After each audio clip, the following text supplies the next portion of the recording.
Tactical फॉल्ट्री कल के match में बहुत नजर आई। It is a reality check for Mohammad Haris is well. ना उनकी बैटिंग में रन्स आए हैं। मोहम्मद हारिस को भी ये सोचना चाहिए कि जब वो बाबर आजम के बारे में बोल रहे थे कि इनका स्ट्राइक रेट ऊपर होना चाहिए, आ चुका था इंडियन बैटर्स पे, वहाँ सबसे ज़्यादा रिलीफ देने में भी हारिस रऊफ का एक मेजर इम्पैक्ट था, मेजर रोल था। और मैं यहाँ पे किसी भी इंडिविजुअल को टारगेट नहीं करूँगा। आई थिंक कि एक कंप्लीट बैटिंग यूनिट फेलियर था। अस्सलाम वालेकुम जी, क्या हाल चाल? उम्मीद करता हूँ ठीक ठाक हो गए। सो भाई, जितने भी पाकिस्तानी हैं, कल उनका दिल काफ़ी टूटा है, मुझ समेत, क्योंकि एक बहुत इंपॉर्टेंट मैच था और जिस पोजीशन पे पाकिस्तान आ गया था वहाँ से हमें लग रहा था कि पाकिस्तान जीत जाएगा, but the better team hold the nerves. जितने भी लोग इंडिया से देख रहे हैं वीडियो, आपको बहुत बहुत मुबारक हो, आपकी टीम एशिया कप जीती है, चैंपियन टीम है और अनबीटन रही है। Well played. अब आज की इस वीडियो में हम बात करेंगे ऐसे 5 रीजंस के बारे में जो मुझे पर्सनली लगता है कि पाकिस्तान की इस हार में मेजर रोल था उनका। But before we discuss those reasons, इससे पहले हम बात कर लेते हैं कल के मैच के बारे में। टॉस जीतता है इंडिया, बॉलिंग लेता है, पाकिस्तान बैटिंग करता है और क्या शानदार स्टार्ट करता है Sahibzada Farhan Fakhar Zaman was like playing an anchor role, but Sahibzada Farhan काफ़ी एग्रेसिव आ रहे थे, छक्के चौके बुमराह वगैरह को अच्छा खेल लेते। अब इतना अच्छा स्टार्ट हो गया और उसके बाद पाकिस्तान की विकेट की लाइनें लग गई। ये एक तरीके से मेरा ख्याल है कि अब नॉर्म बन चुका है। मैं नहीं बोल रहा कि पाकिस्तान जीत गया था उस पार्टनरशिप से, but we were dominating, right. So उसके बाद अचानक से पासा पलटा कि कहाँ हम 170 और 180 करने का सोच रहे थे, लेकिन एट द एंड हुआ ये कि 147 146 पे हम रिस्ट्रिक्ट हो गए। बॉलर्स ने अच्छी जान मारी, लेकिन यार आई थिंक सो कि इतना कम टारगेट अगर है, उसमें पाकिस्तान ने इंडियन बैटिंग लाइनअप को, जो कि दी नंबर 1 टीम है इस वक्त करंटली वर्ल्ड रैंकिंग में, सो आप कितना ही रोक लें, 120 बॉलों पे 150 भी इवन आजकल की मॉडर्न डे क्रिकेट में रोकना मेरा ख्याल है मुश्किल होता है। सबसे अच्छी चीज़ जो मुझे कल के मैच में लगी भाई, वो ये थी कि फ़ाइनल वाली फीलिंग आई। क्योंकि लास्ट जितने भी एशिया कप के फ़ाइनल हुए हैं, आपको हार्डली कोई एशिया कप का फ़ाइनल याद होगा जो कि इतना थ्रिलर गया है। इतने टाइम बाद एक ऐसा थ्रिलर मैच हुआ, काफ़ी मज़ा आया, लेकिन और मज़ा आ जाता कि अगर हमारी टीम जीत जाती। खैर, अब बात कर लेते हैं उन 5 रीजंस के बारे में, मैंने लिख के रखे हुए हैं। So the first reason what I think is के यार, ऑन पेपर देखा जाए तो Indian team was far better than us. Even जब एशिया कप स्टार्ट भी हो रहा था तो सबको पता था कि यार इंडिया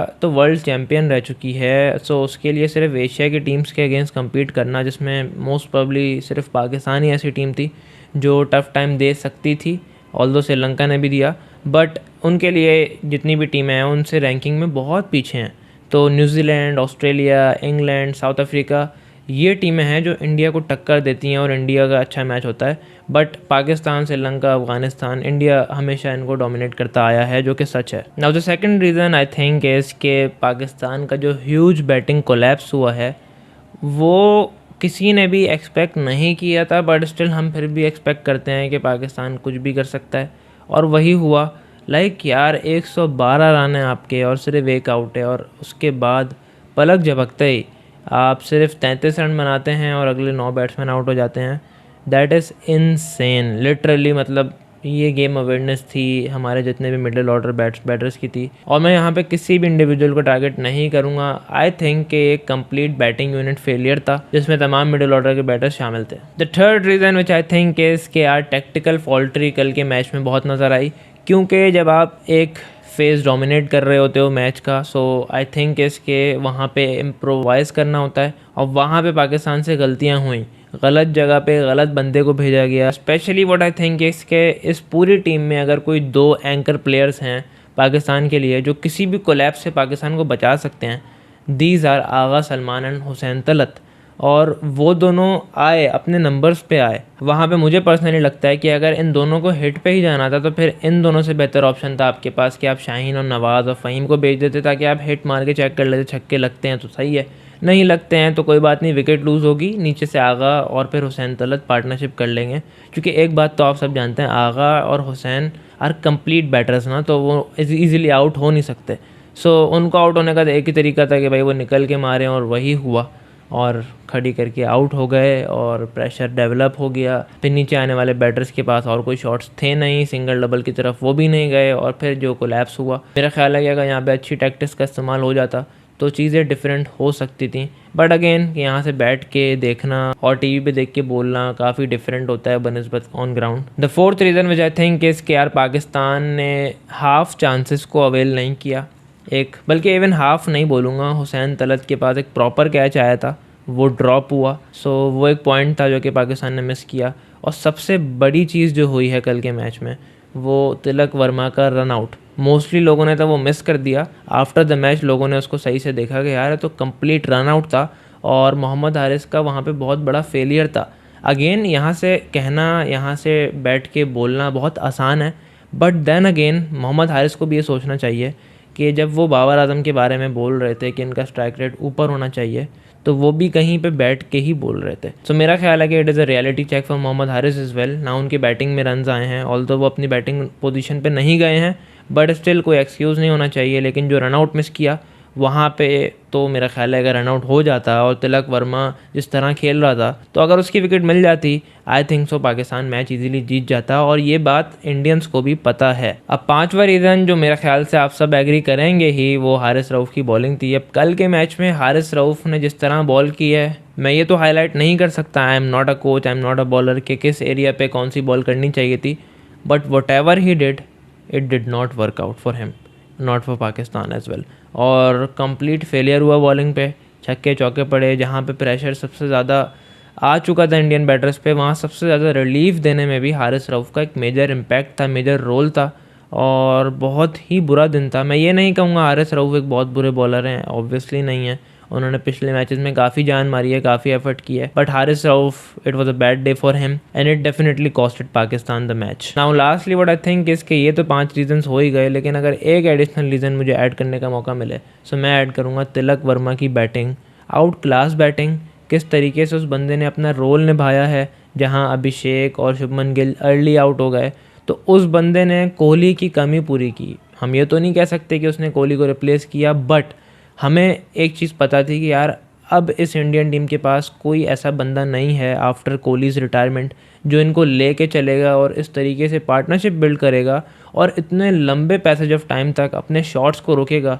चाहता तो वो भी हिट मार के आउट हो सकता था, चांस था, बट उसने बहुत कूल एंड काम इनिंग खेली इतने प्रेशर में, और जहाँ कैपिटलाइज करना था वहाँ किया। So hats off to him, like great game, something to learn for us as well in our game as well, कि यार किस तरीके से पार्टनरशिप की जाती है और किस तरीके से प्रेशर को ऑब्जॉर्व किया जाता है।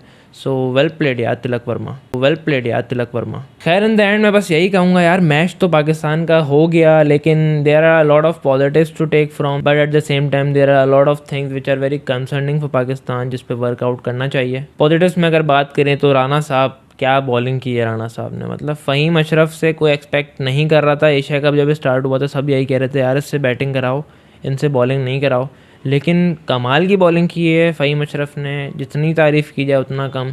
नया बॉल करना अभिषेक के आगे, जो कि इस वक्त सुपरस्टार बना हुआ है और बहुत टेक्निकली अच्छी बैटिंग कर रहा है, उसको अपने पेस से डिसीव किया नए बॉल से, स्लोअर बॉल, वो भी कटर नहीं थी बल्कि एक तरह से नक्कर बॉल टाइप का था जो कि उन्होंने सिर्फ हल्का छोड़ा। सो बेहतरीन बॉल की है और थ्रू आउट इस मैच में राना साहब ने हमें प्रॉपर रोल अदा करके दिया है, जो कि काफ़ी अच्छा है। अगर फ़हीम अशरफ इसी तरीके से बॉलिंग करते रहेंगे तो पाकिस्तान के लिए बहुत अच्छे साबित हो जाएंगे एज एन ऑलराउंडर। 2 चीज़ें कल और अच्छी थी, साहिबजादा फरहान की batting, outstanding batting once again, Bumrah को जिस तरीके से वो टॉयल कर रहे हैं, सो देखने में मज़ा आ रहा है।